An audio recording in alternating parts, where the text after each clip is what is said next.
Defense news in a nutshell, your fortnightly guide to all that's happening in MINDEF and the SAF in under 5 minutes. Here's what happened from the 28th of November to the 11th of December. Fighter jets, scramble, and ground-based air defense units are put on heightened alert in response to a suspicious civil airliner. The airliner is intercepted and escorted to Singapore's Changi Airport. This was the scenario played out during exercise Vigilant Shield, involving the Republic of Singapore Air Force and external partners such as the Singapore Police Force and the Civil Aviation Authority of Singapore. The exercise aimed to enhance cooperation among the various agencies to protect Singapore from potential air threats. We hold this Vigilant Shield exercise to make sure that we drill the working linkages with our partner agencies, as well as serve as a rehearsal for our internal SAF capabilities to work together as a team.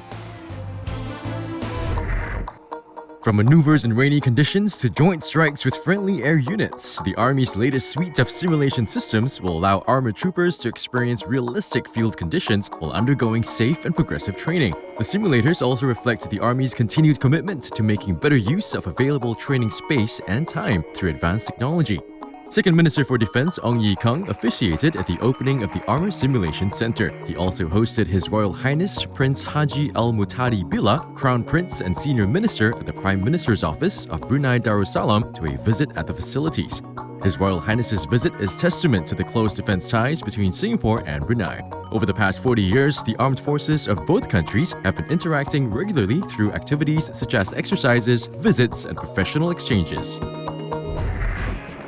With a thunderous boom, soldiers from Singapore and India fired off a barrage of artillery rounds during a joint live firing. Held in Devlali, India, exercise Agni Warrior involved some 240 personnel from both Singapore and India and aimed to enhance interoperability between the two armies. Senior Minister of State for Defence Dr. Muhammad Maliki bin Osman, who witnessed the joint live firing, expressed his appreciation to the Indian Army for the bilateral training opportunity. He also interacted with the exercise troops. As part of his visit, Dr. Maliki visited 2 madrasas in New Delhi and exchanged views with the madrasa presidents on fostering inter-religious understanding and promoting religious harmony to strengthen society's resilience against radical religious ideology.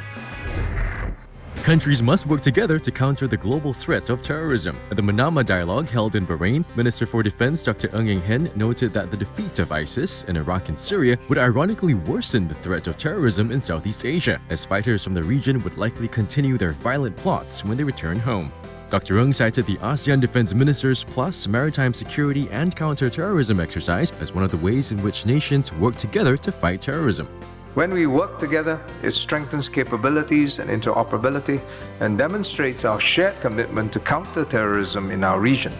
I propose that ASEAN and regional countries intensify efforts to combine resources, share intelligence, and build capacity and trust between our counter-terrorism agencies. This approach is also scalable and grows more effective as more players contribute. Prior to the Manama Dialogue, Dr. Ng visited the SAF's Imagery Analysis Team, or IAT, in Kuwait, who are part of the Counter-ISIS Coalition. Since 2015, the SAF has deployed an IAT in support of the multinational coalition. The United States' presence in the Asia-Pacific region cannot be for the sole purpose of containing China, perceived or otherwise, said Minister for Defense Dr. Ng Eng Hen at the 4th Reagan National Defense Forum in Simi Valley, California. He was speaking at the forum, which was attended by U.S. national security officials, foreign defense ministers, members of the U.S. Congress, policy experts, and military leaders. China is now an integral leader in the global systems of trade, finance, and security. It is clear that China needs the world as much as the world needs China, and I think this interdependence will grow, not diminish.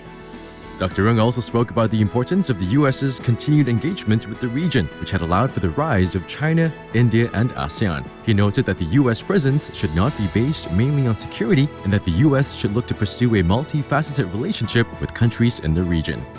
During his trip to the U.S., Dr. Ng also met with U.S. Secretary of Defense Ashton Carter and members of the U.S. Congress. For more details on these stories, visit mindef.gov.sg. Well, that's our defense news in a nutshell. Get to know us more through one of our social media channels. This is the last edition of Defense News in a Nutshell. Thank you for watching. This is Mike from Power 98, signing off.